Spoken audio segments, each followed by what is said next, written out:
हम पढ़ेंगे यहोशू की पुस्तक अध्याय 3। मैं आपके लिए एक वचन पढ़ूंगा 5 में। यहां पर यहोशू क्या कहता है।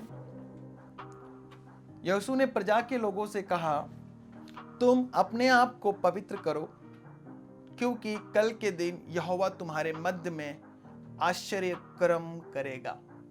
हालेलुया। तुम अपने आप को क्या करो? पवित्र करो, और परमेश्वर क्या करेगा? आपके जीवन में बड़ा चमत्कार करेगा। मेरे प्रियो, ERV हिंदी बाइबल में लिखा हुआ है, अपने आप को पवित्र करो, कल यहोवा तुम लोगों का उपयोग चमत्कार दिखाने के लिए करेगा।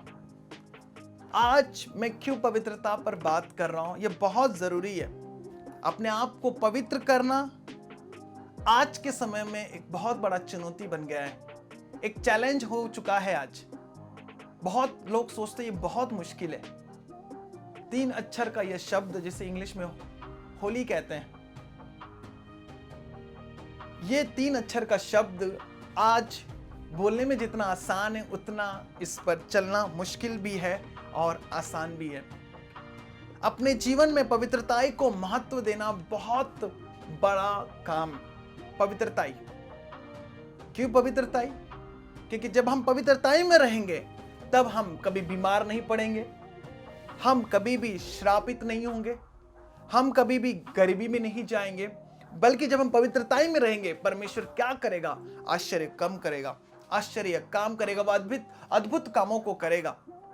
जब इजराइलियों को परमेश्वर यरदन पार कराने वाला था, यहां पर अगर मैं 3 अध्याय के 1 वचन से पढ़ूं तो यहां पर लिखा हुआ है, यहोशू सवेरे उठा और सब इजराइलियों को साथ ले सीतम से कूच कर यरदन के किनारे आया, और वे पार उतरने से पहले वहीं टिक गए। और 3 दिन के बाद सरदारों ने छावनी के बीच जाकर प्रजा के लोगों को यह आज्ञा दी, जब तुम को अपने परमेश्वर की वाचा का संदूक और उसे उठाए हुए लेवी याजक भी देख पड़े, तब अपने स्थान से कुछ करके उसके पीछे पीछे चलना, परंतु उसके और तुम्हारे बीच में 2000 हाथ के लगभग अंतर रहे। तुम संदूक के निकट न जाना, ताकि तुम देख सको कि किस मार्ग से तुमको चलना है, क्योंकि अब तक तुम इस मार्ग पर होकर नहीं चले। फिर यहोशू ने प्रजा के लोगों से कहा, तुम अपने आप को पवित्र करो, क्योंकि कल के दिन यहोवा तुम्हारे मध्य में आश्चर्य कर्म करेगा। तब यहोशू ने याजकों से कहा, वाचा का संदूक उठाकर प्रजा के आगे आगे चलो। तब वे वाचा का संदूक उठाकर आगे आगे चले। हालेलुया। यहां पर यहोशू ने एक वचन कहा था, तुम अपने आप को पवित्र करो, क्योंकि कल के दिन यहोवा तुम्हारे मध्य में आश्चर्य कर्म करेगा।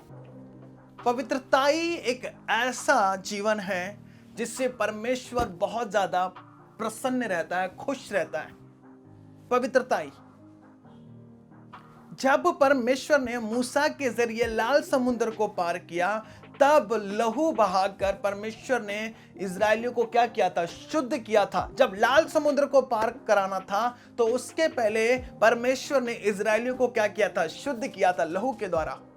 उन्हें क्या किया था? पवित्र किया था।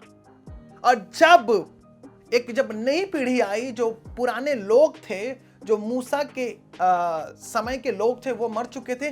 जब उसकी बाद की जनरेशन आई, जब वो लाल समुद्र पार होके जब वो जंगल में आए, जंगल के बाद उन्हें एक यरदन नदी मिला, अब उसे पार करना था। तब परमेश्वर यहोशू के जरिए फिर बात करता है कि इनको कहो, इनको क्या बनना है? पवित्र बनना है। पवित्रताई के द्वारा हम अपने जीवन में परमेश्वर की बड़ी महिमा को देख सकते हैं। पवित्रताई में जीना मतलब आज के समय में लोगों को बहुत ही ज्यादा कठिन और बहुत ही ज्यादा मुश्किल लगता है। वो सोचते हैं हम पवित्रताई में नहीं जी पाएंगे। मेरे प्रियो, जब मैं अपने जीवन में पवित्रताई को नहीं रखता था, मैं बहुत सारे संघर्ष को झेलता था, देखता था। मैं समझ नहीं पाता था कि इससे बाहर कैसे आया जाए इस मुश्किल से। जब मुझे परमेश्वर खुद कहता था, पवित्र बन, मैं तुझे बाहर निकालूंगा, तब मुझे समझ में आया कि परमेश्वर मुझसे क्या चाहता कि वो मैं पवित्र रहूं। पवित्रताई कहने में एक छोटा सा शब्द है, लेकिन जब हम उसमें काम करते हैं, जब हम उस पर चलना शुरू करते हैं, तो हमें बहुत सारी मुश्किलों का सामना करना पड़ता है। हालेलुया। पवित्रताई में त्याग और बलिदान लगता है। क्या लगता है? त्याग और बलिदान। त्याग क्या करना है और बलिदान क्या करना है, ये आप जानते हैं। संसार के पाप को, शरीर के पाप को, आंखों के पाप को, शरीर के अभिलाषाओं को, इन सब को त्यागना है और इस शरीर को भावता हुआ बलिदान, पवित्रता बनाकर, पवित्र बनाकर इसे क्या करना? परमेश्वर के आगे चढ़ाना है। पवित्रताई के लिए त्याग और बलिदान लगता है। क्यों पवित्रताई में रहना है? आज लोगों के जीवन में बहुत सारी गवाहियां रुकी पड़ी हुई है। बहुत सारे लोगों के जीवन में लोग बहुत सारी चीजें सोचते हैं, लेकिन वो कर नहीं पाते। आज भी वो पीछे हैं। क्यों?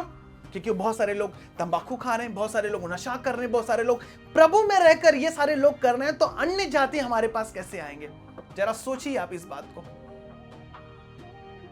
अन्य बिलीवर हमारे पास कैसे आएंगे?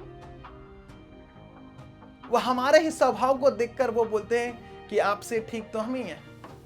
प्रभु में रहकर लड़ाई झगड़ा, प्रभु में रहकर हम गाली गलौज करते हैं, प्रभु में रहकर हम पाप करते हैं, तो वो कैसे आएंगे हमारे पास?